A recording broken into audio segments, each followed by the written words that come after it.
Hola, ¿qué tal? Yo soy Ernesto Rodríguez, estudiante de la Universidad Tecmilenio, Campus Villahermosa. El video de esta vez es para hablar acerca del tema de la Guerra Fría. Nos referimos a Guerra Fría al periodo comprendido desde los años 40 hasta 1989 o 1991. Lo caracteriza la rivalidad que hubo entre dos grandes potencias mundiales a final de la Segunda Guerra Mundial. La Guerra Fría fue un proceso político e ideológico entre Estados Unidos y la Unión Soviética. Tras la Segunda Guerra Mundial, ambas potencias trataron de colocar sus intereses para poder predominar mundialmente. Se le conoce como Guerra Fría porque no hubo como tal un enfrentamiento armado. Es aquí donde podemos notar los dos bandos. Por un lado se encuentra Estados Unidos, que junto a sus aliados se les conoce como el bloque occidental, y predomina el sistema político capitalista. Del otro lado, la Unión Soviética, que junto a sus aliados se les conoce como el bloque del Este, que apoyaba el gobierno comunista. Capitalismo consiste en un sistema económico donde los medios de distribución y producción son de propiedad privada. El mercado sirve como mecanismo para asignar los recursos escasos de manera eficiente y el capital como fuente para generar ingresos, donde existe la presencia de una competencia libre entre empresas, trabajo remunerado y la globalización de productos y servicios. Propone que el trabajo se proporciona a cambio de salarios monetarios y debe ser aceptado libremente por los empleados. Los principales representantes del capitalismo son Adam Smith, David Locke, David Ricardo, Thomas Malthus y Carlos Marx. Socialismo. Este sistema económico-social tiene sus bases en la defensa de la propiedad colectiva frente al concepto de propiedad privada de los medios productivos y de la distribución. Por ello, los medios productivos no tienen que ser de propiedad privada, porque considera que de esta manera acaban perteneciendo a una minoría capitalista que domina los mercados, aprovechando de su posición para controlar al trabajador y al consumidor. Propone que la economía debe ser planificada y, por ende, los medios de producción deben pertenecer al Estado, quien se encargará de mediar en los mercados, intentando garantizar una situación de justicia social. Algunos de los principales iniciadores y representantes del socialismo son Karl Marx, Friedrich Engels, Fidel Castro y Ramiro Valdés.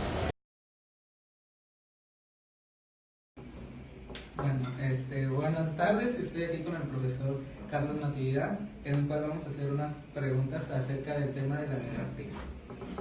Hola Ernesto, ¿cómo estás? Bueno, como digo Ernesto, mi nombre es Carlos Natividad Lunar Soler, tengo 43 años, aunque no parece. Y pues bueno, la relación que me une con Ernesto, aparte de la académica, pues es un excelente alumno que conozco desde sus inicios aquí en el Tecmilenio en primer semestre. Gracias. Bueno, la primera pregunta es, ¿qué países fueron los líderes mundiales durante este periodo? Mira, para empezar, hablándote de eso, tendríamos que decir el contexto que existía luego de la Segunda Guerra Mundial. Posteriormente a la Segunda Guerra Mundial, una vez que salen triunfadores los llamados aliados, conformados por Estados Unidos, el Reino Unido y Rusia, aparte de otros países, se empieza a notar una tendencia a dominar el mundo por dos potencias. Una, por un lado, Estados Unidos, apoyado por países como Inglaterra, Francia y muchos países latinoamericanos, que establecían como forma de gobierno los sistemas democráticos, ¿no? Y por otro lado, entonces teníamos a la extinta Rusia, que empieza a llamarse Unión de Repúblicas Socialistas Soviéticas, la URSS, que empieza a introducir en el medio político o en la geopolítica de las regiones el llamado sistema comunista o socialismo que ellos llamaban, ¿no? De esa manera, pues ambas potencias que resultaron ganadoras en la Segunda Guerra Mundial se sentían con el derecho de imponer sus criterios políticos, inclusive económicos, porque vamos a ver que la Guerra Fría se trató tanto de problemas políticos como económicos. ¿Por qué se llamaba Guerra Fría? Porque realmente nunca llegó a darse un combate como usualmente sucede en una guerra, ¿okay? No llegó a calentarse, digámoslo así. Era una guerra de expectativas y de amenazas constantes entre esos países que intervinieron, como fue, por un lado, el bloque occidental, que era Estados Unidos, los países que tenían sistemas de régimen de gobierno democrático, encabezados por, en Europa, Inglaterra, Francia, Alemania, que venía ya reconstruyéndose, muchos países latinoamericanos, la gran mayoría, y del otro lado, pues la Unión Soviética, que estaba conformada por 15 naciones, encabezadas por Rusia, por China y uno que otros países europeos, como Polonia, Hungría, Yugoslavia, que de una u otra forma apoyaban ese régimen comunista, ¿no? ¿Por qué pasaron de ser aliados en las dos guerras mundiales a ser enemigos? Ok. Hay una máxima en todo conflicto que dice que el enemigo de mi enemigo es mi amigo. Entonces, como Alemania era el eje central del conflicto, era el enemigo común, por un lado, si vemos el mapa geopolítico de la Segunda Guerra Mundial, vemos que del lado occidental venían combatiendo a Alemania todas las potencias apoyadas por Estados Unidos, Inglaterra, Francia, y del lado oriental, del lado derecho, venían los rusos y los soviéticos invadiendo Polonia, invadiendo Checoslovaquia, y presionaron a Alemania y la acercaron de un lado y de otro lado. Ok, entonces les decía que Alemania, después de la Segunda Guerra Mundial, quedó dividida en dos. República Democrática Alemana, que quedó bajo el dominio de la Unión Soviética, bajo un sistema comunista, y la República Federal Alemana, que quedó no bajo el dominio, sino siguió los postulados de los sistemas democráticos, liderados en este caso por Estados Unidos y la parte occidental. Entonces, si vemos el mapa mundial, habían dos grandes bloques. Eran los grandes bloques bipolares de dominio geopolítico y geoeconómico del mundo. El bloque socialista soviético del lado derecho del mapa y el bloque occidental del lado izquierdo, democrático. Entonces, ¿qué es lo que pasaba? Que la guerra se centró en espionaje, en tratar de sabotear alguna. Ok, como te decía, el mundo entonces pasó a ser un mundo bipolar dirigido por dos grandes potencias: el bloque socialista soviético comunista, que vemos en el mapa del mundo está del lado derecho, ¿okay? Y del lado izquierdo el bloque occidental democrático, que estaba, pues, digamos, direccionado por Estados Unidos, por las repúblicas democráticas. ¿Qué pasaba allí? Que había entonces un conflicto donde cada una de esos bloques, las potencias líderes como Estados Unidos por un lado y la Unión Soviética por otro, trataban de sabotear cualquier contenido económico, político, cultural que existiera, hasta deportivo. Los Juegos Olímpicos de Moscú en 1980 fueron boicoteados por Estados Unidos. No asistió ningún país del bloque occidental a los Juegos Olímpicos. Hasta en eso impactó. Asimismo, los Juegos Olímpicos del año 1984, que fueron en Los Ángeles, Estados Unidos, no asistió ningún país del bloque comunista. Entonces, ¿qué pasaba? Que había un impedimento del libre tránsito en el mundo, porque los países del bloque socialista no podían pasar al bloque occidental y viceversa. Entonces, el mundo realmente vivía una constante amenaza, porque a la par de todo esto había una proliferación de armas nucleares, porque ellos entendieron después de la Segunda Guerra Mundial que quien tuviera el mayor poderío armamentista iba a dominar el mundo, porque así lo demostraron en la Segunda Guerra Mundial, que derrotaron al mejor ejército que existía en el momento, que era el ejército alemán. Lo derrotaron los Estados Unidos con tecnología moderna de guerra, con la utilización de las bombas atómicas. Entonces, el mundo encontró un espacio de guerra no declarada, pero sí hubo conflictos, porque peleaban en ciertos países por tratar de imponer un régimen, bien sea comunista, o combatir un régimen comunista tratando de imponer un régimen democrático. Entonces había peleas, había luchas en muchos países, como pasó en Cuba, como pasó en Angola, como pasó en Chile, como pasó en Argentina, como pasó en Nicaragua. Muchos países en Latinoamérica fueron objeto de esa guerra fría, donde los países de distintos bloques trataban de imponer su ideología.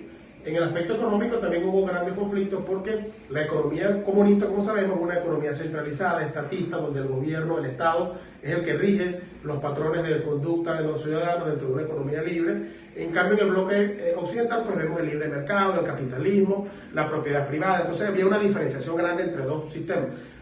Gracias a Dios, el triunfador de todo esto fue el sistema capitalista, el sistema liberal de comercio, que permite regímenes democráticos, que originó, digamos así, provocó la caída del muro de Berlín y como consecuencia la extinción de la Unión Soviética con el gobierno de Mikhail Gorbachev, que permitió la apertura y la famosa glasnost y perestroika, que eran las libertades económicas y libertades del ciudadano dentro de los países comunistas, ¿no? ¿Cuál era la opinión pública sobre la Guerra Fría? Mira, yo particularmente estaba muy pequeño, pero sí recuerdo a mi papá, pues, como oficial del ejército en Venezuela, quizás no participó directamente por los sistemas comunistas ruso, soviético y cubano, que trataron de boicotear el sistema democrático en Venezuela en los años 70. Ahí sí te puedo decir, pues mi papá sí participó como oficial en muchas de esas controversias y conflictos y esas cosas, ¿no? Porque él pertenecía a la infantería y tuvo muchas veces meses que pasaban en operaciones en campo, ¿no? En cerros y cuestiones.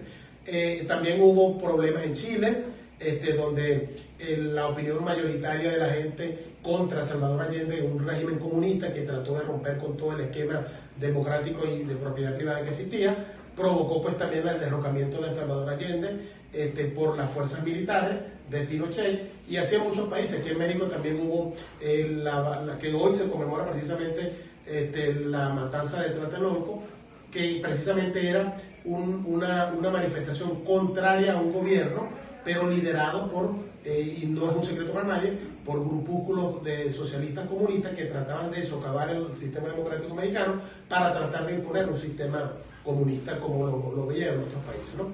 Eso en el año 68, pues porque estaba en plena vigencia la Guerra Fría, que duró como 35 años. Entonces, la opinión de la gente era de miedo, porque imagínense ustedes, había una famosa bomba solo mata gente, que era una bomba de hidrógeno que decían que iba a destruir a la gente, pero no en la infraestructura. Porque recuerda que la Segunda Guerra Mundial se acabó Europa, la destruyeron, literalmente. Infraestructura y gente. Entonces ellos decían que la nueva guerra moderna era una guerra donde iban a destruir a la gente, pero no la infraestructura. Entonces, ¿qué hacemos con infraestructura pero sin gente? ¿No? Parece algo contradictorio, pero ese era el pensamiento que existía. Los líderes como Nikita Khrushchev, Kasparov, que eran presidentes de la Unión Soviética, y líderes del mundo occidental como Ronald Reagan, Jimmy Carter, Kennedy, que dice mucha gente que fue asesinado porque estuvo en contra de la implementación del comunismo o permitir el comunismo en Latinoamérica, Cuba específicamente. Entonces, bueno, esas son cuestiones que existía. La gente tenía mucho miedo, temor a que la guerra existiera con un lanzamiento de un misil y se destruyera una ciudad. No había una guerra, no iba a ser una guerra persona a persona, cara a cara, ¿no? Como existe actualmente. Ahorita todavía es mucho más peligroso, porque a pesar de que hay un tratado de no proliferación de armas nucleares y la destrucción de armas de ese tipo, de destrucción masiva, pues no es un secreto para nadie que todavía siguen haciéndose pruebas nucleares, pruebas atómicas. La tecnología armamentista ha avanzado mucho. En esa época, en los años 80, donde fue el mayor auge de la Guerra Fría, se gastaron miles y miles y millones de dólares en armamento, la famosa guerra, el programa de la Guerra de las Galaxias, porque decían que la guerra iba a ser destructiva, que iba a acabar con toda la galaxia, ¿no? Entonces, afortunadamente no llegó a materializarse como una guerra, sino que quedó siempre en una amenaza, en un conflicto de dimes y diretes. Sí hubo guerras, sí hubo aviones que chocaron en el aire, combates entre aviones rusos con aviones norteamericanos, guerras no secretas que después se enteraron que hubo conflictos en ciertos países, pero básicamente de eso se trató la guerra. La Guerra Fría fue un proceso de muchos años, en los cuales las personas vivían con temor y desconfianza de que iniciara una guerra armada entre ambas rivalidades. Lo único rescatable de todo esto es que no hubo un enfrentamiento y por tanto no existieron bajas de vidas humanas. Además de que hubo un gran avance en la innovación de la tecnología por la carrera que había para demostrar quién tenía la superioridad entre ambas rivalidades. Sin embargo, gran parte del progreso fue para la creación de nuevos armamentos, con la construcción de bases militares y ejércitos muy grandes. El capitalismo tiene como ventaja la capacidad que tiene el capital privado para generar riqueza a través de la producción. Sin embargo, no provee las necesidades básicas de las personas, como lo es la salud, educación, alimentos y una vivienda. El socialismo tiene como lado positivo en que se acaba la propiedad privada de los medios y las diferentes clases sociales. El problema es que no hay un gran potencial y se acaba la libre competencia.